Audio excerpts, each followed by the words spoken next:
Typically speaking, 3,500 calories equals about 1 pound of body weight. When it comes to counting calories in order to lose weight, this is the formula that people most often use in order to try to calculate the best way to meet their weight loss goals. This is also the formula commonly used by websites and apps created to assist people with weight loss as well. You've probably encountered a few of these if you've ever made an internet search to see how many calories you need to burn to meet your weight loss goals. However, the human body isn't quite as mathematically perfect as this formula would lead you to believe, and some research indicates that this might not be the most effective or even the safest way to manage your weight loss strategy. So how can you ensure that you're shedding pounds in a way that's both safe and effective?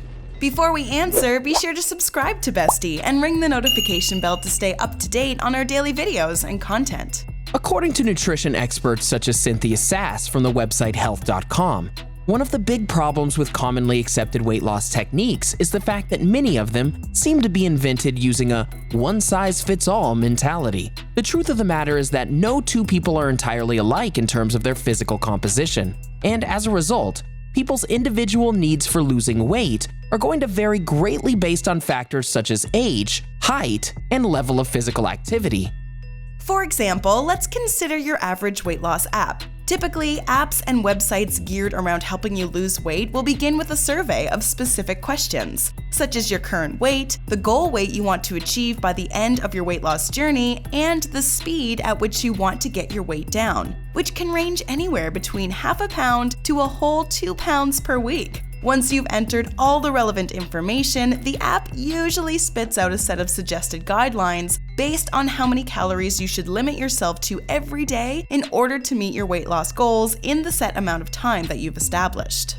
According to Sass, most of these fitness apps calculate these plans by taking the number of calories per day you need to maintain your current weight, and then subtracting 500 from the total. Remember what we said about there being 3,500 calories in a pound of weight? The reason these apps tend to subtract 500 from your current calorie intake is because this is the result you get when dividing 3,500 by 7. In other words, by eating 500 fewer calories per day than you normally would, you would theoretically lose at least 1 pound of weight every week. Now, we say theoretically in this case because even if the math checks out, the results you'll see from this diet plan aren't quite as clear-cut as you might have been led to believe. In reality, this kind of weight loss plan can potentially lead to a wide variety of unintended and unwanted side effects.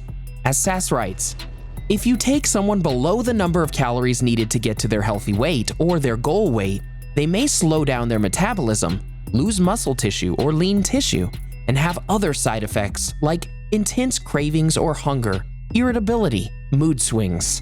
With this in mind, it seems pretty clear that this seemingly simple math equation is a little too good to be true. In order to meet your weight loss goals in a way that's not only effective and efficient, but also safe and healthy, we need to play around a bit with this established formula. So what can we do to structure a better weight loss plan? Here's what Sass suggests. In the place of the app survey where you would normally put your current weight, put your goal weight instead. Then, instead of setting a goal weight, see what the calorie intake would be in order to maintain that weight instead. For example, if you weigh 180 pounds and you're trying to hit 150, use your fitness website or app of choice to instead see what the calorie goals would be for someone who already weighs 150 pounds and wants to keep it that way, and then follow those instructions as well.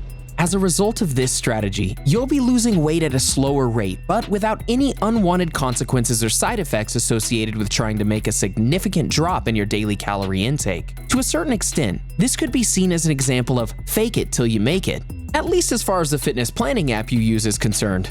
Another thing to consider when making a plan of attack for your weight loss goals is this. Simply put, counting calories might just not be the ideal strategy for everyone. As Sass writes, some people are very data-driven and they like using numbers and trackers, and they can simply look at that as data. Other people who have a more emotional relationship with their bodies and numbers feel anxiety around counting, and it can actually be overwhelming. So if you consider some of the more mathematical aspects of calorie counting to be a little daunting, then don't let that get you down. There are plenty of other equally viable ways to work towards your weight loss goals, such as regulating your portion sizes, incorporating healthy food options into your diet, and so on. At the end of the day, everyone is different, so the real deciding factor in your weight loss journey is simply a matter of finding the strategy that works best in order to meet your personal needs.